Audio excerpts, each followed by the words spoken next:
ഇതാണ് താമരയുടെ പവർ. വമ്പൻ നീക്കവുമായി രാജ്യം. Let's check in detail. Welcome to the point. ഭാരതത്തിന്റെ സമുദ്രമേഖലകൾ നിരീക്ഷിക്കുന്നതിന് വേണ്ടി ഒരു കിഡിലൻ ഐറ്റം കൊണ്ടുവരികയാണ് നമ്മുടെ രാജ്യം. സമുദ്ര നിരീക്ഷണ വിമാനങ്ങളുമായി സംയോജിപ്പിക്കുന്നതിന് വേണ്ടിയാണ് ഇവയെ ഇറക്കുന്നത്. ഇന്ത്യൻ നാവികസേനയുടെ ഡോണിയർ DO-228 സമുദ്ര നിരീക്ഷണ വിമാനങ്ങളുമായി സംയോജിപ്പിക്കുന്നതിന് വേണ്ടി രൂപകൽപ്പന ചെയ്ത നൂതന AESA active electronically scanned array സമുദ്ര പെട്രോളിംഗ് റഡാറുകളെ കുറിച്ചാണ് പറയുന്നത്. ഗുരുഗ്രാം ആസ്ഥാനമായുള്ള ലോട്ടസ് അഡ്വാൻസ്ഡ് ടെക്നോളജീസ് ആണ് ഈ വിരുദ്ധൻ റഡാറുകൾ നിർമ്മിക്കുന്നത്. ഇനി ഇതിന് എത്ര രൂപയാണ് ചെലവ് വരിക എന്ന് പരിശോധിക്കാം. 640 കോടി രൂപയുടെ വമ്പൻ കരാറാണ് ഹിന്ദുസ്ഥാൻ എയറോനോട്ടിക്സ് ലിമിറ്റഡ്, ഞാൻ നേരത്തെ പറഞ്ഞ ലോട്ടസ് അഡ്വാൻസ്ഡ് ടെക്നോളജീസിന് കൈമാറിയിരിക്കുന്നത്. ഇതിലെ പ്രതിരോധ കരാറുകാരനും ഇസ്രായേലിന്റെ IAI എൽറ്റ സിസ്റ്റംസ് ലിമിറ്റഡുമായി നല്ല രീതിയിൽ ബന്ധമുണ്ട് എന്നതാണ് മനസ്സിലാക്കുന്നത്. ഈ ലോട്ടസ് എന്ന് പറയുന്ന കമ്പനി 2005 സ്ഥാപിതമായ ഹരിയാനയിലെ ഗുരുഗ്രാമിൽ ആസ്ഥാനമായി പ്രവർത്തിക്കുന്ന ഒരു കമ്പനിയാണ്. ഇതൊരു സൂക്ഷ്മ ചെറുകിട ഇടത്തരം സംരംഭമാണ്, അതായത് MSME ആണ്. അതുകൊണ്ട് തന്നെ ഇതുപോലുള്ള ചെറുകിട സംരംഭങ്ങൾ അന്താരാഷ്ട്ര ബന്ധങ്ങൾ ഉണ്ടാക്കുന്നതിലൂടെ അവ സ്വയം വളരുകയും അതിനോടൊപ്പം തന്നെ രാജ്യ പുരോഗതി ലക്ഷ്യമിടുകയും രാജ്യം പുരോഗതിയിലേക്ക് എത്തിച്ചേരുകയാണ് ചെയ്യുന്നത്. ഉത്തർപ്രദേശിൽ അത്യാധുനിക ഉൽപാദന സൗകര്യങ്ങൾ പ്രവർത്തിപ്പിക്കുന്ന കമ്പനിക്ക് HAL defence quality assurance authority, aerospace quality standard AS9100, REV-D എന്നിവയിൽ നിന്നുള്ള സർട്ടിഫിക്കേഷനുകളുമുണ്ട്.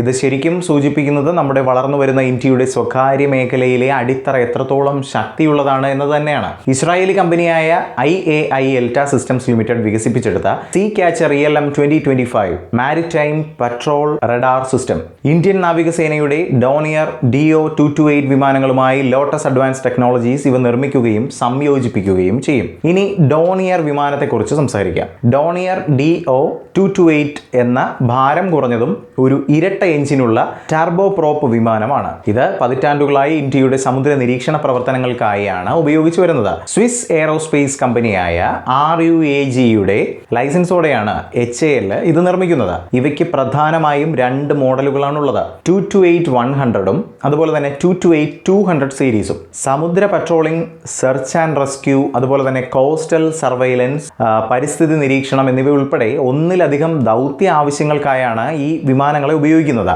നൂതന AESA റഡാർ സാങ്കേതിക വിദ്യ ഈ പ്ലാറ്റ്ഫോമുകളിലേക്ക് സംയോജിപ്പിക്കുന്നത് അവയുടെ പ്രവർത്തന ശേഷിയെ ഗണ്യമായി ഉയർത്തുമെന്ന് തന്നെയാണ് വിശ്വസിക്കുന്നത്. അതുപോലെ തന്നെ ഇന്ത്യൻ നാവികസേനയുടെ സമുദ്ര നിരീക്ഷണ ശ്രേണിയിൽ അവയുടെ പ്രസക്തി വളരെയധികം വർദ്ധിപ്പിക്കുകയും ചെയ്യും. ഇനി ഈ സീ ക്യാച്ചർ ELM 2025 റഡാറിനെ കുറിച്ച് പറയുകയാണെങ്കിൽ ഏറ്റവും പുതിയ ടെക്നോളജിയാണ് ഇവയിൽ ഉപയോഗിച്ചിരിക്കുന്നത് എന്ന് തന്നെ പറയണം. ഇത് 25 രാജ്യങ്ങളിലായി 250-ലധികം ഇൻസ്റ്റലേഷനുകളുള്ള ലോകത്തിലെ ഏറ്റവും വ്യാപകമായി വിന്യസിച്ചിരിക്കുന്ന സമുദ്ര നിരീക്ഷണ റഡാർ സംവിധാനമാണ്. 200 നോട്ടിക്കൽ മൈൽ വരെ നീളുന്ന 360 ഡിഗ്രി കണ്ടെത്തൽ സിസ്റ്റം ഇതിൽ ഘടിപ്പിച്ചിട്ടുണ്ട്. ശ്രേണി, ഉയരം, ദിശാസൂചന പാരാമീറ്ററുകൾ എന്നിവയിലുടനീളം 3D സ്കാനിംഗ് നടത്തുമ്പോൾ ഒരേ സമയം ഒന്നിലധികം ലക്ഷ്യങ്ങളെ കണ്ടെത്താനും ട്രാക്ക് ചെയ്യാനും വർഗീകരിക്കാനും ഈ റഡാർ സംവിധാനം സഹായിക്കുമെന്നതാണ്. വെല്ലുവിളി നിറഞ്ഞ സമുദ്ര ഭാഗങ്ങളിൽ ചെറിയ കപ്പലുകളെ പോലും കണ്ടെത്തുന്നതിൽ റഡാർ മികവ് പുലർത്തും. കടലിലൂടെ രഹസ്യമായി ചുറ്റിത്തിരിയുന്ന അന്തർവാഹിനികൾക്കും